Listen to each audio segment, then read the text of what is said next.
te pedir para estar aqui no programa é porque esse e-mail fala o seguinte: Irmão Swegert, em alguns outros programas da Mensagem da Cruz, você disse sobre a sua crença na teoria da lacuna. Eu considero a teoria da lacuna uma teoria falsa.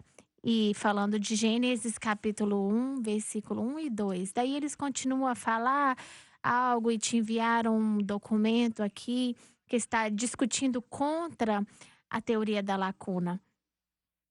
Ontem É. nós falamos um pouco sobre isso, mas eu gostaria de receber a sua opinião e eu queria que você falasse para nós, por que você acredita nessa teoria? Estudando esse assunto um pouco, né? Na verdade, eu não, assim, estudei por completo.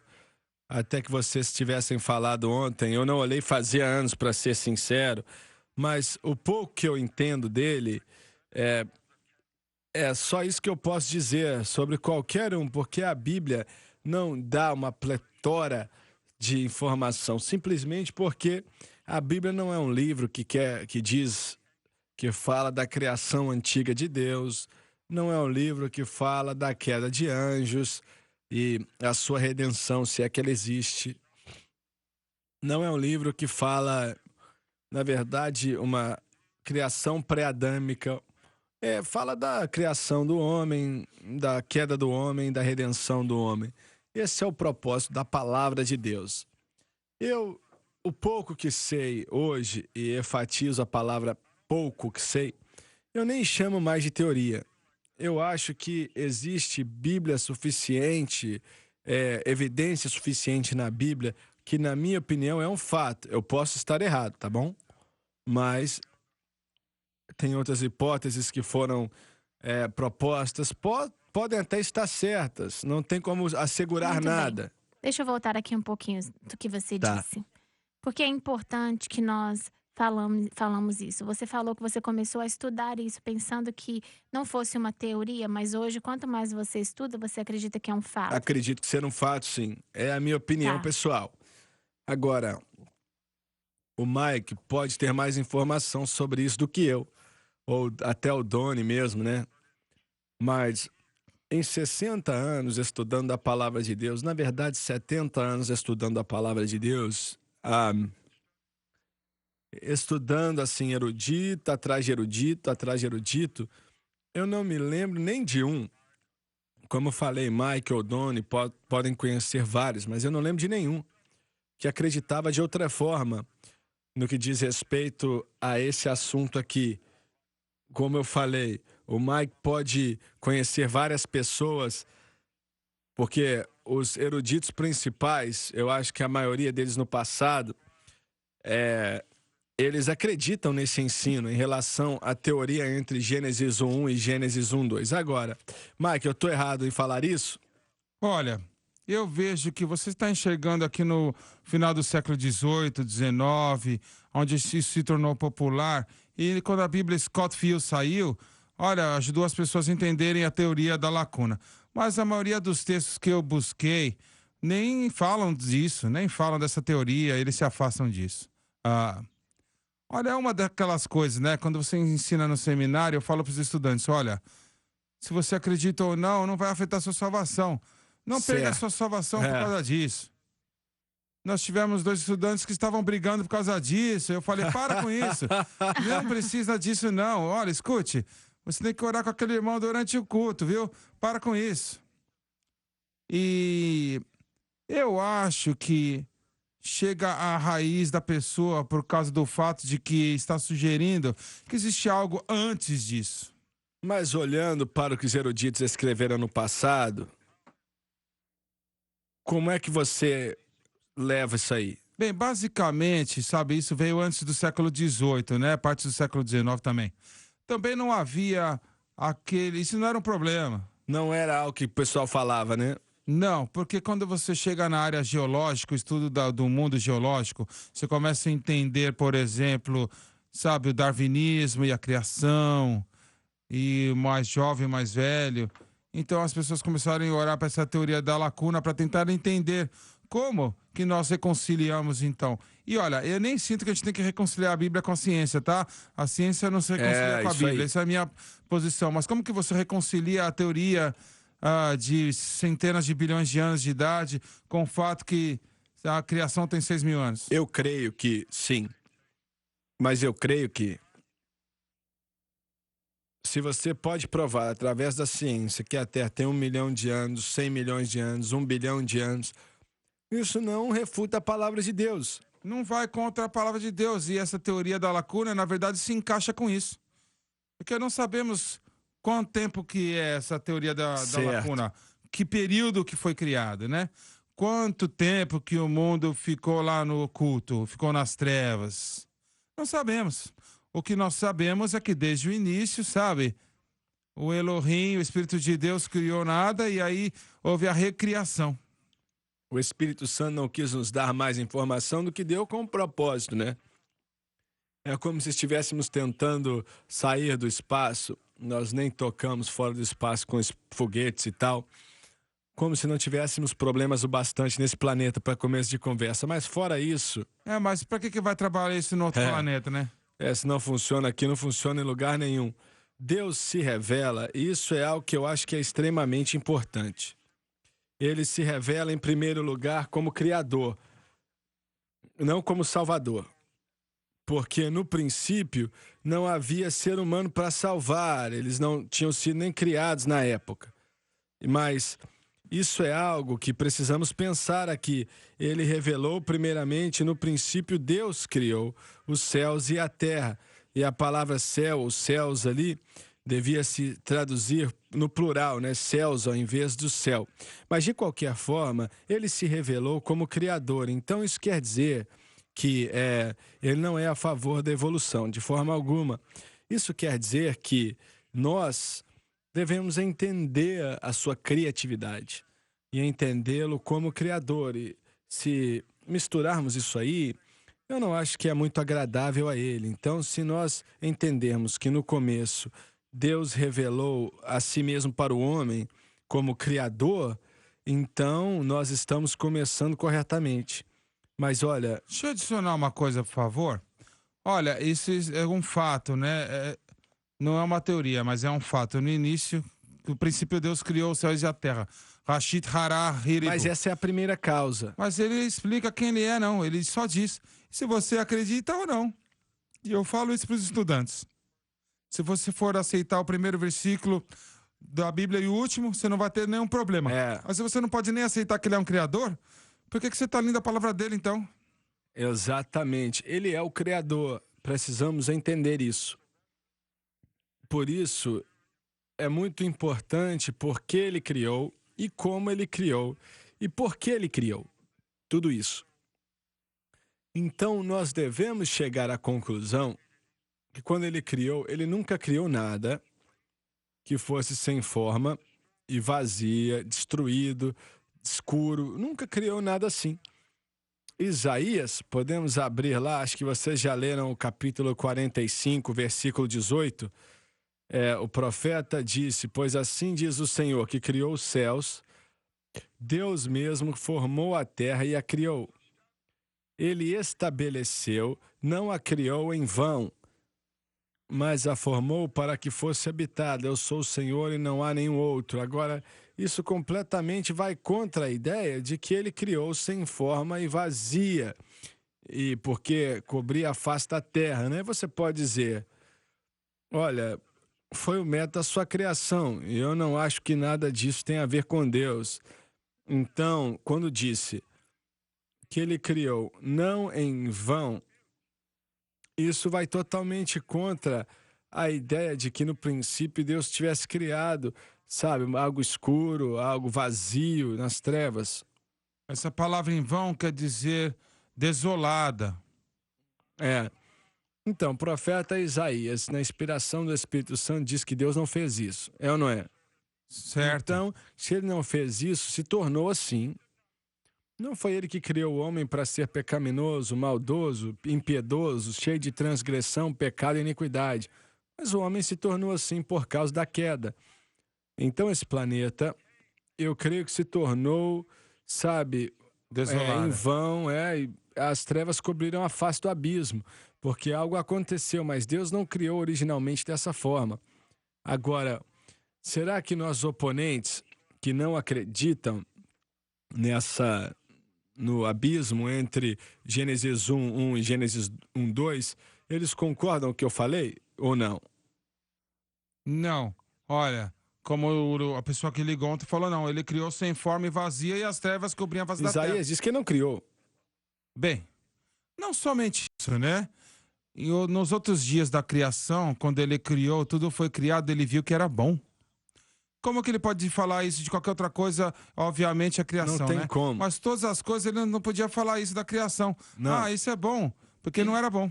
Então, quando ele falou, haja luz e houve luz, haja terra, firmamento, e animais e peixes no mar, separação entre o céu e a terra, o mar, ele disse que era bom.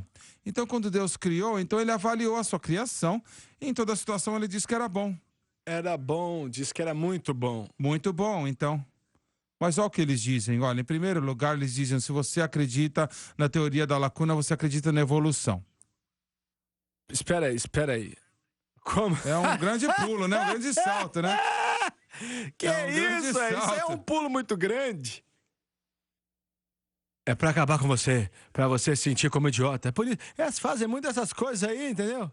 Eu quero saber por quê, ué. Olha por quê, Como olha é que por eles quê. podem falar algo assim? Olha, eu não tenho ideia, pai, mas eles acreditam que os dinossauros... É isso aí que eles falam, olha, deixa eu explicar. Quando Satanás foi lançado, a rebelião aconteceu, 1/3 dos anjos. Naquele dia, ele veio para a terra e seduziu Eva e Adão, e eles caíram no pecado. Tudo aconteceu no mesmo dia. E eles tentam dizer, como minha mãe leu um grande e-mail que era muito comprido, acho que era o oponente número 1, ele diz que... Proponente. O proponente, que ele pode responder facilmente o que aconteceu com os dinossauros. É que o homem tinha que comer. Então a gente matava animais hoje, os habitantes da Terra foram lá e matavam os dinossauros. Olha aí que exagero, rapaz. Isso. Que isso? Mas eles eram vegetarianos. E não somente isso, olha. Essas bestas eram tão grandes que você tinha que ter centenas de homens com flechas e arcos e lanças acertando no isso é uma mesmo bobeirada. lugar, na mesma locação para acertar o órgão vital para matar esses dinossauros. E imagina o tamanho do bife. E quando ele leu isso, eu pensei assim, nossa, ele está xingando a gente? Então, Mas olha, eles nem teriam. Como que você, por exemplo, esses animais eram gigantescos? é o que a gente estava falando, mãe. Como que você faria E isso? eles existiram sim. Sim, mas para apoiar o fato aqui, eles eram vegetarianos até depois da enchente, do dilúvio. E aí depois Deus falou para Noé, as aves e os animais, as bestas é para você comer. Mas antes disso, eles eram vegetarianos. Então como que eles ficaram extintos? Eu posso ver claramente que talvez o dilúvio, mas o aspecto deles comerem eles, nossa, eles tinham que estar com fome. Não há menção de dinossauros na palavra de Deus, falando de mastodontes, sabe?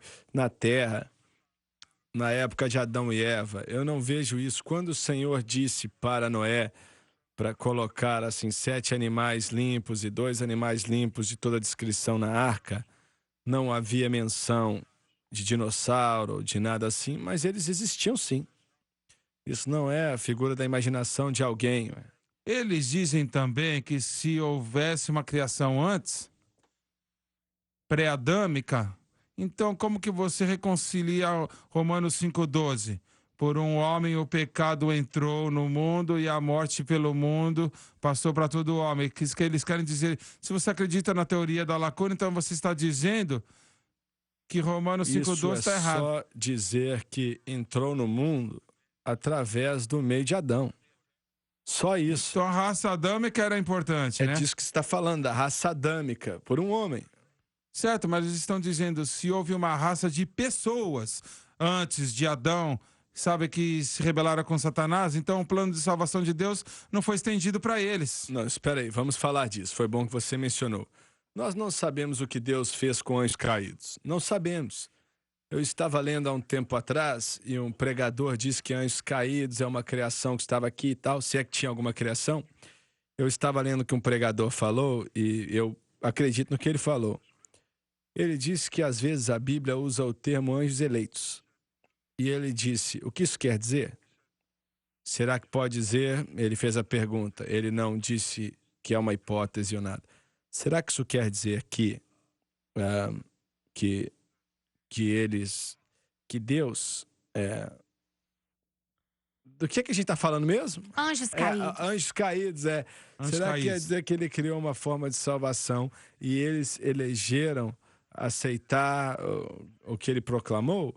E nós não sabemos, mas não sabemos o que Deus fez com os anjos caídos. Um terço deles caiu, nós não sabemos o que ele fez. Mas se houve pessoas nessa terra, então Deus não tinha um plano de salvação para eles. Não, a Bíblia não fala nada disso. Nós não sabemos o que aconteceu. E uma das perguntas, eu acho, é de onde vem a morte? Como que esse povo morreu se a morte veio de Adão e Eva? Olha, isso aí não... tentando dizer algo que existiu ou não existiu antes de Adão e Eva, nós não sabemos. Entendeu? Não tem como saber o que Deus fez ou não fez. Isso não é nossa criação, que estamos nela. Então dizer... Deus não fez isso, Deus não fez... Nós não sabemos o que ele fez. Irmão Swagger, eu era um oponente disso, né? Eu não concordava com a teoria da lacuna.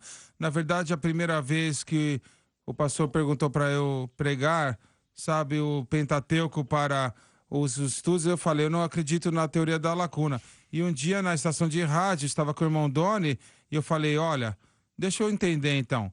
Deus amou o mundo após Adão, que enviou o seu filho para que todo aquele que crê não pereça, mas tenha a vida eterna. Mas a criação pré-adâmica, ele criou demônios. E ele falou isso, eu falei, como que você sabe que o plano de salvação não foi oferecido para eles também? É o que eu acabei de falar. Exato. Então não sabemos o que aconteceu com o grupo pré-adâmico, como eles são, como eles eram, se eles... Em outras palavras, você começou a pensar depois daquilo. Bem, é uma das coisas que foi um grande argumento que eu tinha na minha mente. Porque os pré-adâmicos, Deus enviou o filho para eles, os pós-adâmicos enviou o filho, e os pré-adâmicos não, mas nós não sabemos. Verdade. Mas e o pensamento era assim, naquela época eu entendi, sabe, no próximo comentário eu pensei assim, então, toda essa criação pré-adâmica recusou a Deus? Pode ser aí no tempo de Noé, só teve um que creu. Todos os outros, e às vezes as pessoas pensam que no tempo de Adão a população era do tamanho que tinha hoje. Se esse é o caso, sabe, ou metade, essas pessoas todas recusando o plano de salvação, eu posso ver isso. Então, é isso que eu comecei a entender isso. Nós sabemos o seguinte, que Deus não criou espíritos demoníacos. Não foi Certo. ele. Você pode ir, acho que é o 9º capítulo, né? 9º capítulo de Apocalipse, quando você vê essas criaturas que saem do poço do abismo, e elas são coisas terríveis, feias, quando a Bíblia descreve. Deus não criou eles dessa forma. Eles se tornaram assim quando se uniram com Lúcifer, na revolução de Lúcifer contra Deus. E espíritos demoníacos, nós sabemos que espíritos demoníacos tentam habitar um corpo, sendo de humano ou de animal. É o que eles tentam fazer. Mostra que eles já tiveram um corpo. Que tipo era, eu não sei. Mas estou hesitando em usar a palavra homem, ainda que Jeremias usou a palavra homem. E vamos ler isso. Jeremias, capítulo... deixa eu ver aqui... Capítulo 4. Deixa eu ver aqui. Está nos falando aqui, e você pode considerar de várias formas. Não é isso que eu quero, não. Jeremias 4, é isso mesmo? 4:23. E deixa eu ver aqui, ó. Se nós pudermos, por favor, colocar na tela, seria ótimo. Jeremias 4:23. Isso. Vamos ler. Ele diz... Eu tenho aqui, se eles puderem, por favor, colocar na tela. Deixa eu ler aqui, por favor, Franci. Diz, olhei a terra e eis que estava asolada e vazia, também os céus e a luz não havia neles. Essa terminologia é bem parecida com a de Gênesis 1 e 2. Olhei os montes e eis que tremiam e todas as colinas foram destruídas. Olhei e eis que não havia homem algum e todas as aves se foram. Então ele menciona homem, menciona pássaros. Olhei e eis que o campo frutífero havia se convertido em deserto e todas as cidades estavam derrubadas na presença do Senhor por causa do furor da sua ira. você pode dizer, isso aí está falando, isso é algo que Deus usa terminologia para descrever como vai ser Judá. Se não endireitarem a vida com Deus, serão destruídos, e por aí vai. Mas Deus não está só usando hipóteses, não é? Ele não usa... se qualquer coisa, ele sempre menciona os mesmos casos e as suas consequências. Então, temos Jeremias pregando para o povo de Judá aqui, e vi a terra que era sem forma e vazia, e alguns eruditos, eu não sou erudito, mas eu estudo a Bíblia, mas muitos eruditos dizem que ele recebeu uma palavra aqui em relação à criação pré-adâmica. Aí você tem que decidir se você crê nisso ou não. Alguns podem acreditar, outros não. Mas também eles vão contra isso falando, não, isso aí é em relação ao dilúvio. Ué, não, isso aí... Não tem dilúvio mencionado aqui, ué. Mas não tem que mencionar um dilúvio, sabe? Os eliminaram, isso quer dizer removê-los. Esse foi o resultado do dilúvio de Noé. Esse é o argumento deles neste versículo específico. É possível que isso seja também. Eu tenho que dizer para você que pode muito bem ser. Mas pode ser também que o Senhor deu a Jeremias uma visitação no seu espírito a respeito do que aconteceu na criação original, que foi destruída quando Lúcifer... Olha, deixa eu ir ao fato de que, lá em Ezequiel capítulo 28, por favor, porque... Temos que ter um intervalo. Tá bom, então vamos para o intervalo. Então, intervalo, já voltamos. Envie seu e-mail com seus comentários e perguntas sobre o programa de hoje para onair@jsm.org.